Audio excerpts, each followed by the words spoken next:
Since I don't want these videos to get too long, I broke it up into 3 instead of 2, so it may be labeled incorrectly in the Google Classroom. Last step that you're going to do on this is you're going to double and triple up the line that goes around the outside. Actually, I like to do about 4. This style of cartooning is actually referred to as coloring book style cartooning, as will become evident in a couple of minutes as soon as you start seeing some of the details of this as I beef up the lines around the outside. So I'm just going to go ahead and start darkening in all of this. You'll forgive my banter as I draw this, but I like to talk while I'm doing this. I've gotten in the habit of doing this specifically for these types of videos, of which I'm starting to do several per week for both my drawing class, which is what this class is from, and also for the digital art class I have. So I have quite a few lessons that I've done for my students in my digital art class as well. And in that particular class, it's kind of interesting because one of the things that I've done is I have instructed the students, or requested from the students, as to whether or not they would rather listen to me live, walking through step by step for the whole class, or if they would rather put some headphones on and watch the videos themselves and learn at their own pace.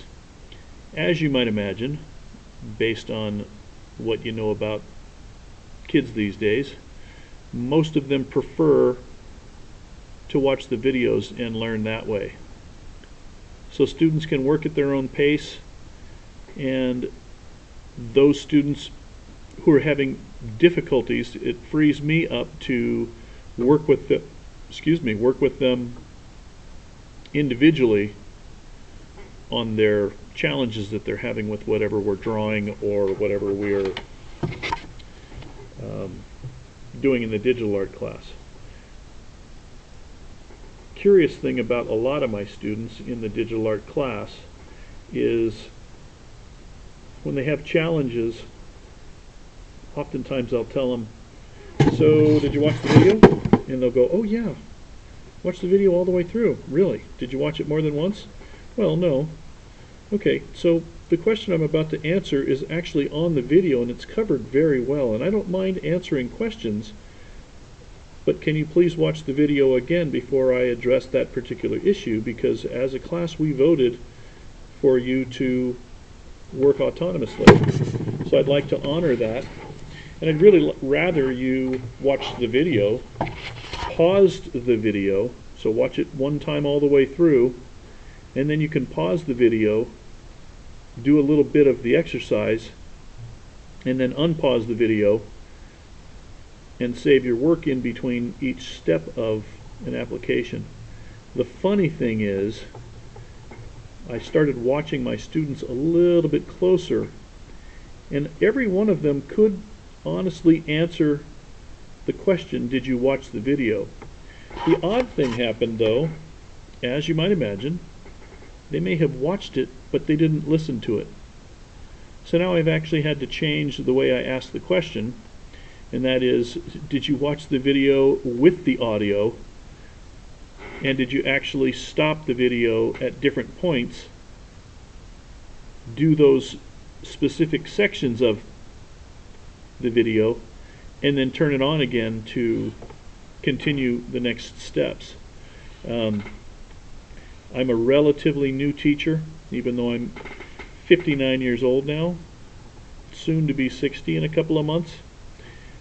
I'm still learning about students, and of course middle school students are a whole other animal altogether. So I find their ways of getting around completing the work satisfactorily is very comical. Now I know how Greg Evans did his comic strip Luann after teaching for, I think he taught for a few years before he did his comic strip, if I'm not mistaken. Greg, if you're watching this, you can text or email me, because you have so much time on your hand as a professional full-time cartoonist. I just don't want to get the details wrong. Okay, so one of the things that you'll notice I'm doing here is on some of the places I'm not going completely around them. Like here, there's a shadow that comes down here underneath his arm. The main thing I'm concerned with on this is what is in front of something else. So his chest here obviously goes in front of this ragged mantle that he has on, or this ragged scarf that he has on. And so I'm doing a thick line around here, which both serves the purpose of, as I said, the coloring book style, but it also shows that this object is in front of this one. On some of the lines I'm going to thicken it in, but I'm not going to do it as thick as some of the beefier parts of his anatomy, like his arm and his chest and so forth. What that enables you to do is it enables you to direct the viewer's eye to specific parts of drawings. This piece isn't as significant as this one. So again, just going around. I'm not, again, you'll hear me say this a lot, I say it in class all the time, I'm not super concerned with accuracy. So sometimes it's 3 times the thickness of my lead, sometimes it's 4 times the thickness of my lead. As long as there's a thick line all the way around the outside, that'll be sufficient for completing this project. I hope you don't mind, again, my banter on this. I do this in class the same way that I'm doing it here on this video. And this is only, I think, the 4th or 5th video that I've done for the fine art class. Most of the videos, as I said, are for the digital art class, and I use a screencast software called Screencast-O-Matic for most of my videos.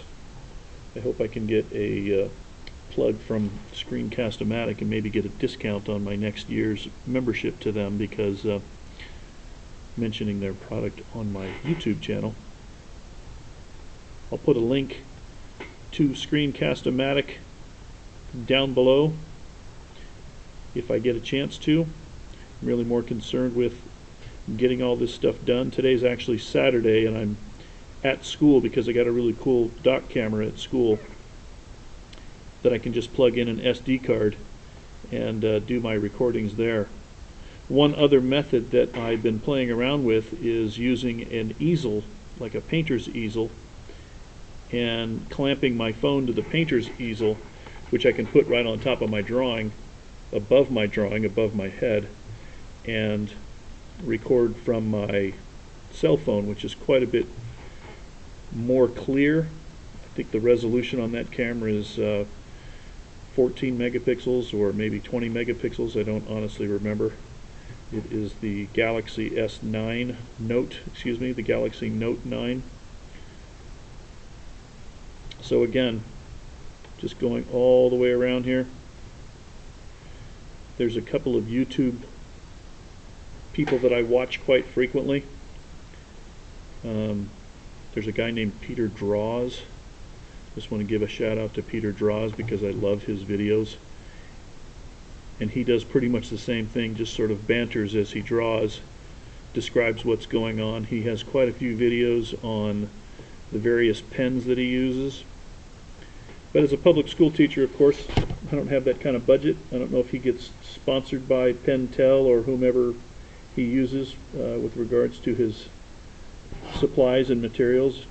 If anyone, like a friend of mine, used to get software donated to him because he started reviewing various 3D software programs, and companies that wanted his expertise on 3D software would send him their software for free, even back in the days when software was, for this particular software, was tens of thousands of dollars. One other thing that you might want to do